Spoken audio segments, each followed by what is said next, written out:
Hello friends, नमस्कार। Judicial exam watcher channel से मैं राजेश कुमार सोनी। आज एमपीएचजीएस मेन एग्जामिनेशन के लिए सीआरपीसी से चार्ज पर क्वेश्चन लाया हूं और ये चुने हुए महत्वपूर्ण क्वेश्चनों में से एक है। तो क्वेश्चन है, आरोप क्या है? आरोप के आवश्यक तत्व क्या हैं? आरोप में त्रुटियों के प्रभाव का वर्णन कीजिए। एक क्वेश्चन है और इसमें 3 बातें पूछी जा रही हैं आपसे, और तीनों ही प्रश्नों के जवाब आपको बहुत ही संक्षिप्त और सॉलिड देना है। ये आपका उद्देश्य राइटिंग का होना चाहिए। चूंकि हायर जुडिशियल सर्विस के लिए जो एग्जाम होगा उसकी सोच भी हायर ही होगी, तो उतनी ही सोच के साथ आपको अपने आंसर को करना है। तो पहली बात है, आरोप क्या है? इस सवाल का जवाब देते हैं संक्षिप्त में। तो दंड प्रक्रिया संहिता की धारा 2B में आरोप की परिभाषा दी गई है, ये आप सबको पता है। और आरोप की परिभाषा क्या है ये भी आपको पता है। तो चूंकि आरोप क्या है पूछा गया है, तो हमें उसका सेक्शन और उसकी परिभाषा देनी ही पड़ेगी। तो धारा 2B के अनुसार आरोप में शामिल है आरोप का कोई भी शीर्ष, जबकि आरोप में एक से अधिक शीर्ष अंतर्विष्ट हो। कहने का मतलब है कि आरोप में एक शीर्ष भी हो सकता है और एक से अधिक शीर्ष भी हो सकते हैं। इसका मतलब ये है कि अभियुक्त पर किसी एक अपराध का आरोप हो सकता है या कई अपराधों का आरोप एक ही अभियुक्त पर हो सकता है। इसका मतलब ये है, हमें ये बताना है इस परिभाषा को लिख करके कि आप इस परिभाषा से समझते क्या है, क्योंकि आरोप क्या है ये पूछा है। हमें यह लिख करके यह क्लियर करना है, स्पष्ट करना है कि आरोप क्या है। तो आरोप की परिभाषा तो आपने बता दी। अब आरोप की परिभाषा से आपको पता क्या चलता है ये भी आपको लिखना पड़ेगा, तभी आरोप क्या है आप स्पष्ट कर पाएंगे। तो ये तो पता चल गया कि आरोप में शामिल है आरोप का कोई भी शीर्ष, जबकि आरोप में एक से अधिक शीर्ष अंतर्विष्ट हैं। परिभाषा से स्पष्ट है कि आरोप एक शीर्ष युक्त या एक से अधिक शीर्ष युक्त हो सकता है। ये बात तो क्लियर हो गई। अब आरोप की परिभाषा आरोप की प्रकृति स्पष्ट नहीं करती है, इसलिए आगे की धाराएं भी बनाई गई हैं। तो हमें अपनी बात बतानी है एग्जामिनर को कि हमें आरोप पता है क्या होता है और हम समझते हैं आरोप को क्या होता है। तो वो आप लिख करके ही बता पाएंगे, क्योंकि वो आपके सामने नहीं बैठा है। तो आरोप की परिभाषा आरोप की प्रकृति स्पष्ट नहीं करती है। व्यवहारतः आरोप एक औपचारिक दोषारोपण है। ये व्यवहार में समान रूप से लोग आरोप के बारे में जानते हैं कि आरोप लगाने का अर्थ क्या होता है। तो व्यवहारतः आरोप एक औपचारिक दोषारोपण है और यह न्यायालय द्वारा विरचित किया जाता है। न्यायालय द्वारा लगाया जाता है, उसके द्वारा ही विरचित किया जाता है। ये न्यायालय का काम है आरोप का विरचन करना। वास्तव में आरोप का उद्देश्य अभियुक्त को विषय का ज्ञान कराना है एवं अपराध का दोषारोपण करना है। मेन चीज ये है। आरोप क्या है? आरोप ये है, आरोप ये है, आरोप ये है, और ये आरोप उस अभियुक्त को बताना है कि आपके ऊपर अमुक अमुक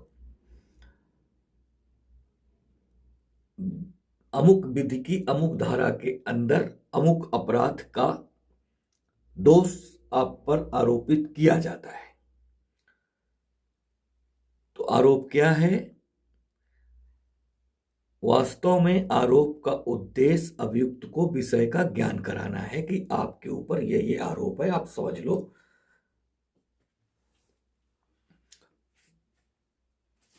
एवं अपराध का दोषारोपण करना है।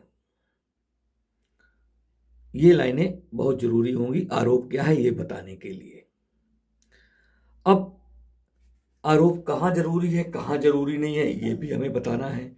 तो आरोप वारंट मामलों में आरोप का लिखित विवेचन आवश्यक होता है, बहुत जरूरी होता है, जबकि समन मामलों में आरोप का लिखित विवेचन आवश्यक नहीं है। यहां थोड़ा सा आपको अंतर बताना है कि वारंट मामलों में आरोप के संबंध में कोई राहत नहीं है, लेकिन समन मामलों में आरोप के संबंध में राहत है कि अगर आरोप लिखित रूप से विरचित नहीं किया गया तो चलेगा, लेकिन वारंट मामलों में बिल्कुल नहीं चलेगा। तो आपको ये बात क्लियर हो गई आरोप क्या है, यहां तक हमने आपको बता दिया। आंसर में आपको इतना ही लिखना है आरोप के संबंध में। क्विक रिव्यू ले लेते हैं कि धारा 2B के अनुसार आरोप में शामिल है आरोप का कोई भी शीर्ष, जबकि आरोप में एक से अधिक शीर्ष अंतर्विष्ट है। परिभाषा से स्पष्ट है कि आरोप एक शीर्ष युक्त या एक से अधिक शीर्ष युक्त हो सकता है। आरोप की परिभाषा आरोप की प्रकृति स्पष्ट नहीं करती है। व्यवहारतः आरोप एक औपचारिक दोषारोपण है, यह न्यायालय द्वारा विरचित किया जाता है। वास्तव में आरोप का उद्देश्य अभियुक्त को विषय का ज्ञान कराना है एवं अपराध का दोषारोपण करना है। वारंट मामलों में आरोप का लिखित विवेचन आवश्यक है, जबकि समन मामलों में आरोप का लिखित विवेचन आवश्यक नहीं है। ये तो हुआ आरोप क्या है इसका आंसर। अब उसी प्रश्न में पूछा गया है आरोप के आवश्यक तत्व क्या है। तो आरोप के आवश्यक तत्व के लिए हमारे पास सेक्शंस हैं जिससे हम निकाल करके लिखेंगे। तो आरोप के आवश्यक तत्वों को बताने के लिए हमें सीआरपीसी की धारा 211, 212 और 213 देखनी पड़ेगी। तीनों को मिला करके ही हम आवश्यक तत्वों को लिख पाएंगे। धारा 211 में जो आवश्यक तत्व बताए गए हैं वो तो आपको लिखना ही है, और इसके बाद धारा 212 केवल दो ही अपराधों के संबंध में लागू होती है, वो है आपराधिक न्यासभंग तथा संपत्ति का बेईमानीपूर्ण दुर्विनियोग।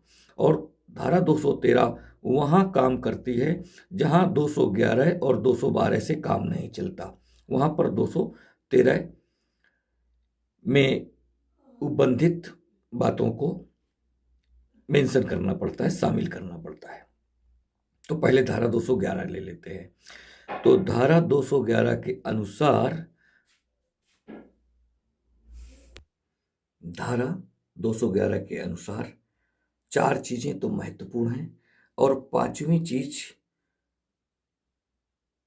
में हमें जोड़ना है अगर कुछ अतिरिक्त है हमारे पास तब ये जरूरी है लिखना। तो पहले देख लेते हैं धारा 211 के अनुसार हमें अपराध का जो पहला आवश्यक तत्व है, यानी कि जब हम चार्ज बनाते हैं तो जब चार्ज लिखेंगे तो उसमें क्या क्या चीजें जरूरी हैं ये होनी चाहिए, उस पर दिखनी चाहिए। तो धारा 211 के अनुसार अपराध जो आरोपित हो वो मेंशन होगा।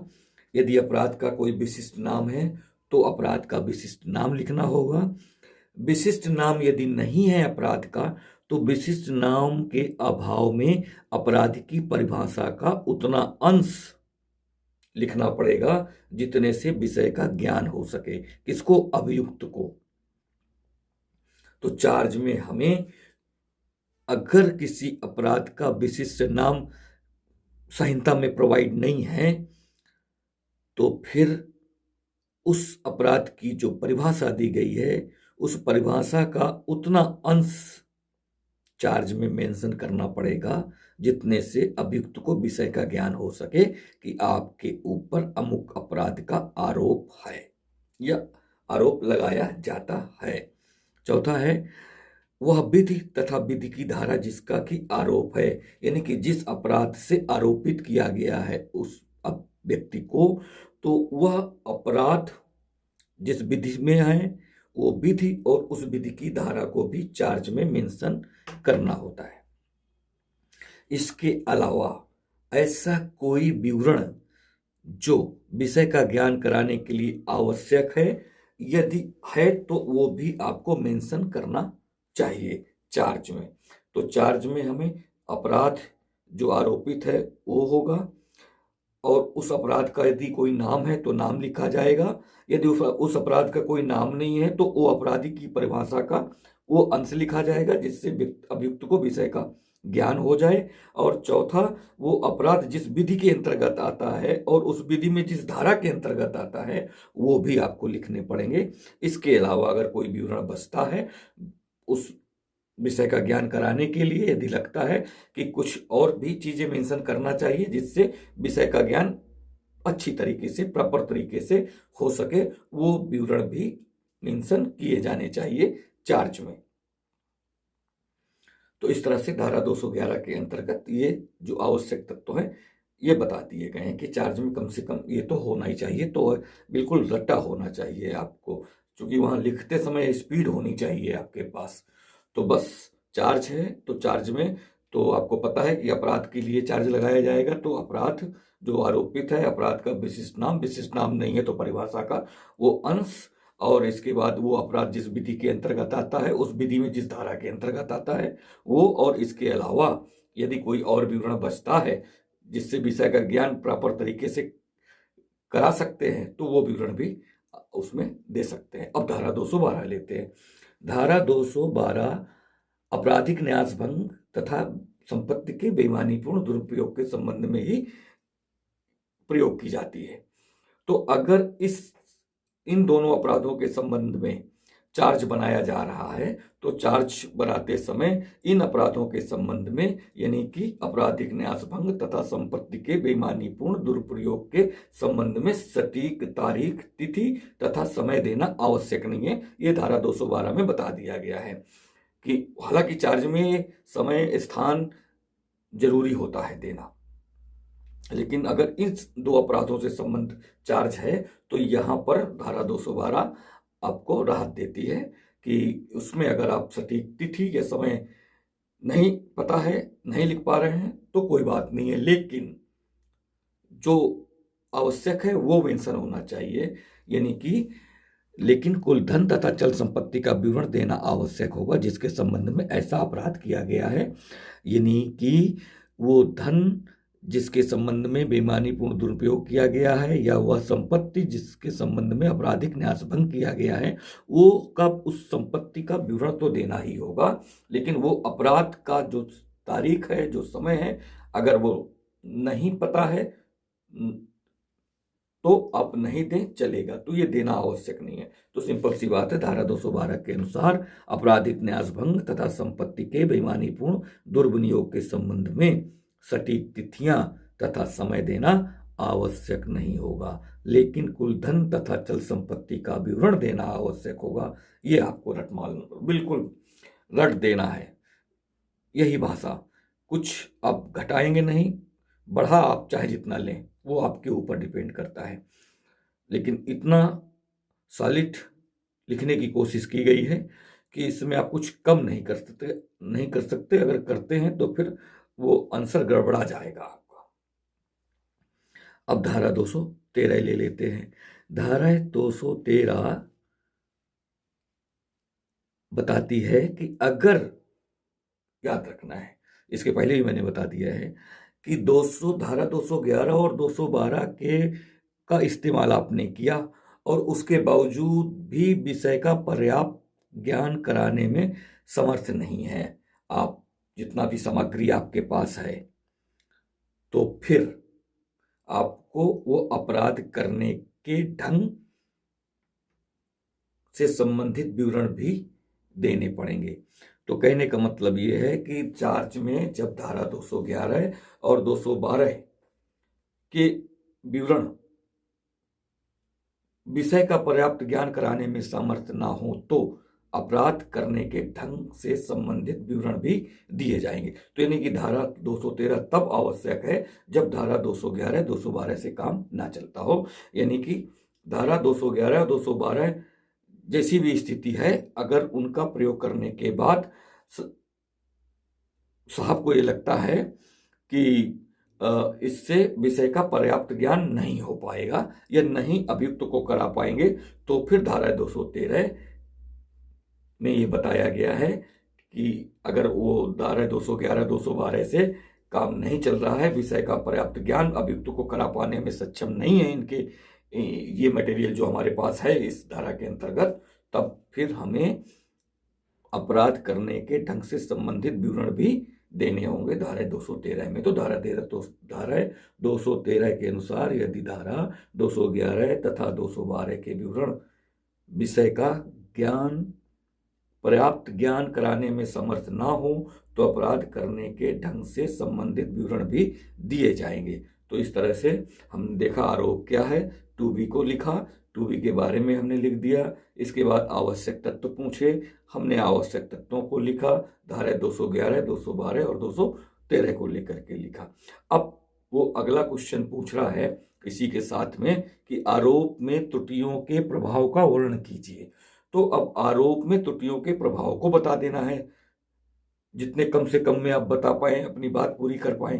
तो चलिए उसको बता देते हैं। चूंकि आरोप की त्रुटि का प्रभाव धारा 215 और उसके साथ में हम धारा 464 सीआरपीसी इनको पढ़ेंगे तो हमें ये दोनों इस बात को हम कंफर्म कर पाएंगे।